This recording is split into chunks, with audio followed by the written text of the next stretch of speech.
ये ईसीजी गौर से देखें और फिर हम एक डायग्नोसिस बनाते हैं।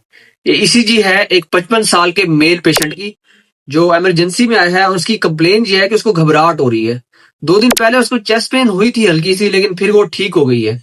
ऑन ड्यूटी डॉक्टर ने जब उसकी ईसीजी निकाली तो उसको 2 लीड्स में टी वेव इन्वर्जन मिली और ट्रॉप इस पेशेंट का नेगेटिव था, तो इन टी वेव्स को नॉन स्पेसिफिक समझकर पेशेंट को घर भेज दिया गया और 24 घंटे बाद सेम पेशेंट कार्डियक अरेस्ट के साथ इमरजेंसी में लैंड हुआ है। जब उसकी ईसीजी की गई तो उसको इंटीरियर वाल एमआई यानी हार्ट अटैक हुआ था। अगर आपने डायग्नोज कर लिया है तो वेल एंड गुड, आप मुझे कमेंट सेक्शन में बता सकते हैं। अगर नहीं किया तो इसका डायग्नोसिस है वेलन सिंड्रोम।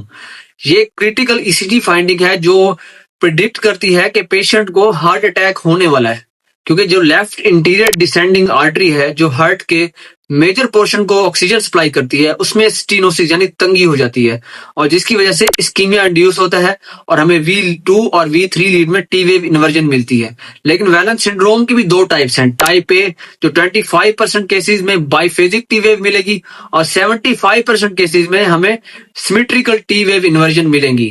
और ये पेशेंट एक टिकिंग बॉम्ब है, क्योंकि ये चल के खुद आता है आपके पास। ना तो इसे दूसरे कार्डिक पेशेंट की तरह चेस्ट पेन होता है, ना ही इसे पसीने आते हैं, ना ही मोस्ट ऑफ केसेस में इसको घबराहट होती है। तो अगर हमने इसकी कार्डिक एंजाइम भी नेगेटिव होंगे और अगर हमने इसकी ईसीजी को ओवरलुक किया जो चीख चीख के कह रही है कि इसको हार्ट अटैक होने वाला है और हम इस पेशेंट को अगर घर भेज दें तो ये घर जाके कोलैप्स हो सकता है। अगर आपको इस तरह का पेशेंट आपका सामना हो तो आपने इसको फौरन विदाउट इफ एंड बट्स इसको एडमिट कराना है और इसको फौरन एंजियोग्राफी की जरूरत है। तो ये था आज का केस। अगर मुझे इस वीडियो पे कुछ अच्छा रिस्पॉन्स मिला तो मैं कोशिश करूंगा कि इसी शॉर्ट्स के थ्रू ही आपको ईसीजी सिखा दूं।